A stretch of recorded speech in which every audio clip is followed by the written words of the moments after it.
Milestone 5, Task 2.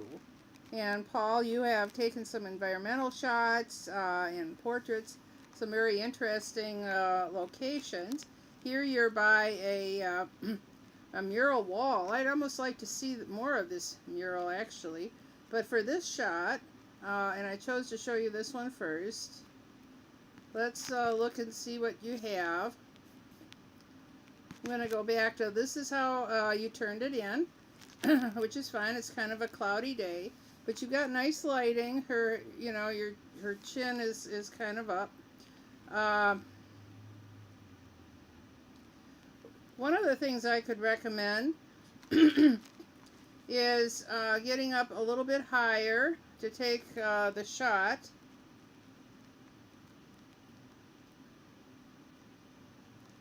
But one of the things that's working really well in this is that you use the rule of thirds to your advantage.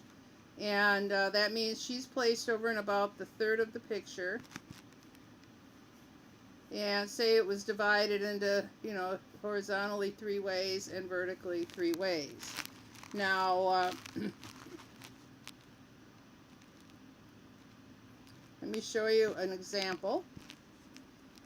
So this is looking at rule of thirds. It's imaginary lines, horizontally and vertically, that create equal parts in the composition. It's also where the lines intersect, that is where the eye naturally goes. So this would be the rule of thirds of putting your main subject then in one of these lines, or in some cases their eyes or whatever, depending on the type of image. So let's go back to your image. So here you have your model on the right side or the left side, and there's a lot of space in between, so the eye can go here. This nice red scarf is related to in the background. Let me just do a few things in post-production which you don't need to do, but you know, I just added some highlight detail, opened the shadows, added blacks back in anyway to see the image a little bit better. It brightens it up. So there's some red that's relating to the red in the background and in the picture. So this is a nice shot. It's well composed, good use of the rule of thirds. And I really like this mural outside. You said the weather did change. But remember, cloudy weather is good lighting. It diffuses the lighting. It's better for portraiture than bright sunlight. The whole idea of studio lights is that they simulate actually more like a cloudy day. You don't usually use a really hot light like you would get in a hot sun. The other image, you've got her kind of centered. You want to kind of stay away from that if possible.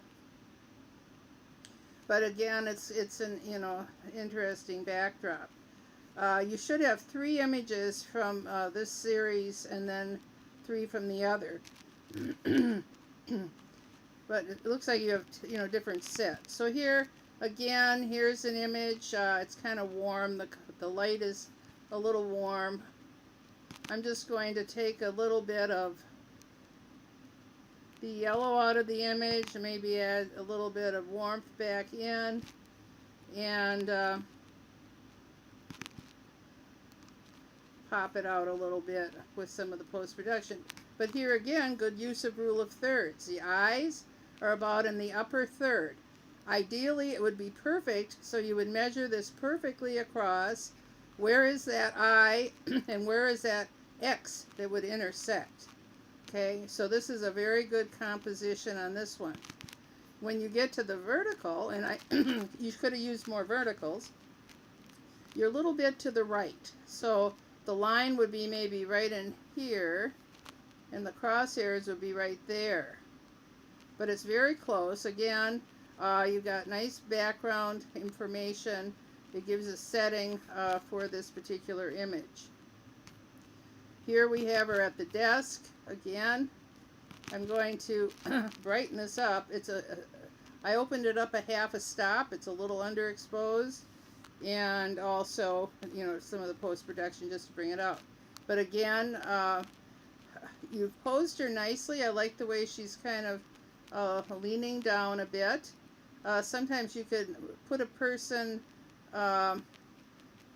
kind of to their side and have their head come back like in an S curve. which is good. I mean, there's a lot of posing ideas that you could use. But I think this is a nice pose. And then you have this one. Again, she's a little far to the right. This would be how you turned it in. It's a little dark, as you can see, so I increased the exposure, open shadows, added blacks.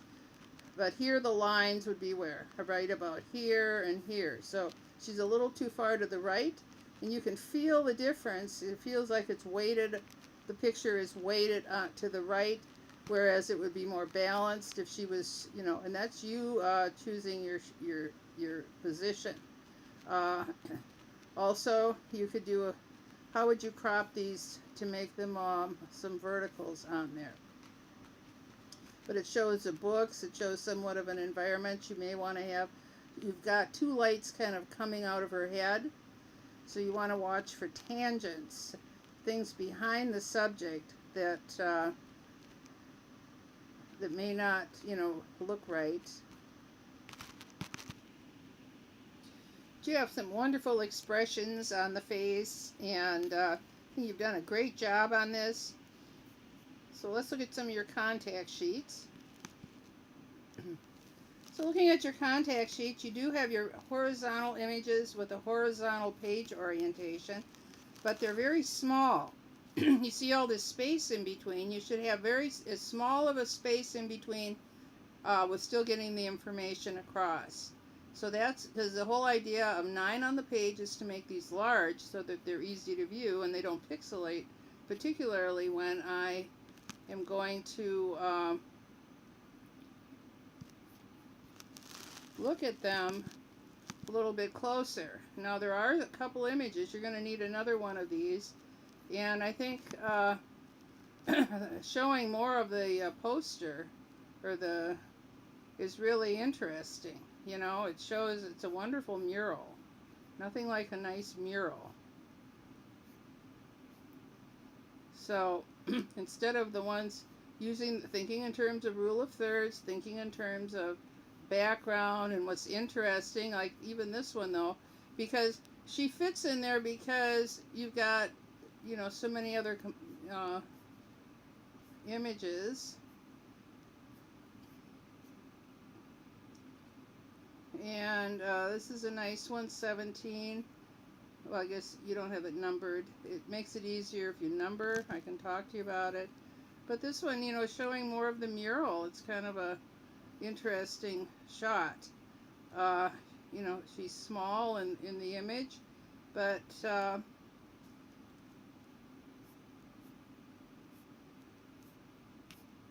it's really kind of fascinating. This is actually a good use of rule of thirds, and you know, showing some of the image.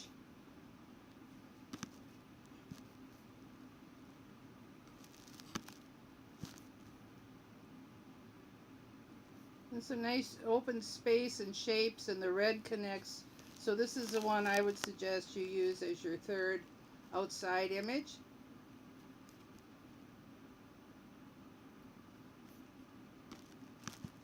Again, when you have vertical and horizontal interspersed, so that there, you know, one vertical or two vertical, at least on each on a line, or two verticals, to make these images as large as possible. And you have a nice low ISO. Let's see how the ISOs are on the inside here. Now these are really interesting with the altar, and you didn't put any of these across. She's a little too far out, thinking in terms of rule of thirds.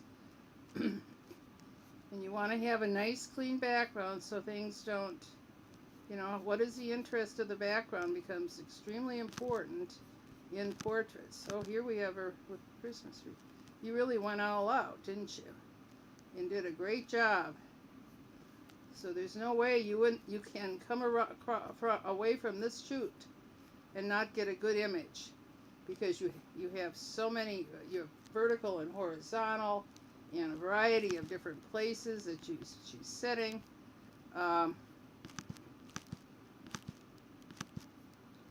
This is kind of nice too with the tree. Just use the rule of thirds, a nice simple background. Um, you know, the crop here would be to crop this darker area off, and then it's really a nice shot. The lighting is good on her. So great job on this. Choose the ones you want. If you can get these turned back in. Now this all vertical, of course, works better on a vertical page orientation.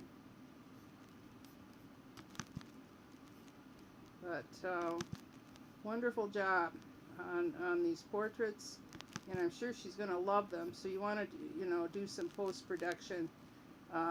Camera doesn't do that for you. And just use some of my suggestions to help them out. So any questions, please contact me.